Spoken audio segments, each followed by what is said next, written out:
নয়ন নামের একজন যুবদলের তিনি তো নেতা, তাকে আমরা সন্ত্রাসী মাস্তানি বলি। 14 মাসে 7,000 নেতাকর্মীকে বহিষ্কার বিএনপি কেন করছে? জবাব দিবেন আপনি? কেন করছে? এটা কি ওই টাকার জন্য করেছে? আমরা তো আর রাজনৈতিক কোনো আয় উৎস আমাদের নাই। আমি সুপ্রিম কোর্টের লয়ার, আমি আইন পেশা করে আমি আমার কী করি, সোর্স অফ ইনকাম আমার সেখানে।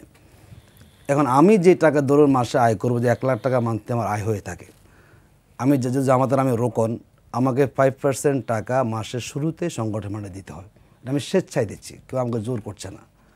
কর্মীরা দিচ্ছেন স্বেচ্ছায়, কেউ জোর করতেছে আমাকে দেওয়া লাগবে। এখানে মোটিভেশন, যারা রোকন তারা তার 5% টাকা সংগঠনের ফান্ডে আপনি দিবেন। এটা আপনার একটা অর্থনৈতিক কোরবানি। সেখানে আমার 2 কোটি যদি আমাদের ধরো আমাদের থাকে সহযোগী সহ, আমি ধরলাম 2-3 কোটি লোক আমাদের আছে, তো যদি সবাই এরকম টাকা দেয় আমাদের কোনো অসুবিধা আছে? আমাদের নিজেরা টাকা দিচ্ছি এখানে। এই যে আমরা প্রতি মাসে টাকা দিচ্ছি, বিভিন্ন সময় অকেশনে টাকা দিচ্ছি, এটা আমরা স্বেচ্ছায় নিজেরা দিচ্ছি। সুতরাং সেখানে জামাত ইসলামী এই কাজ কেন করতে হবে? আমাদের স্বচ্ছতা আছে, আমাদের রিপোর্টিং সিস্টেম আছে, প্রতি মাসে আমাদের কোন ইউনিটে কত টাকা আয় হলো, কত টাকা ব্যয় হলো। বান্ডেল থাকলে প্রতি সেনমানিতে টাকা বাঁচবে। বিকাশ সেনমানি বান্ডেল কিনে জিতুন প্রতি লেনদেনে। কাতে কত টাকা আপনি পেয়েছেন, কোথায় আপনি ব্যয় করেছেন, এগুলো নিয়ে কোথাও আমাদের কোনো কথা আসে না। ওগুলো আমরা স্বচ্ছতা দেখি এবং আমাদের অডিট সিস্টেমও চালু আছে সেখানে, যে আপনি কোথায় ব্যয় করলেন, কোথায় বেশি ব্যয় করেছেন। কোনো একটা কর্মসূচিতে আপনি খরচ করার কথা 50, আপনি কেন 1 লাখ খরচ করলেন?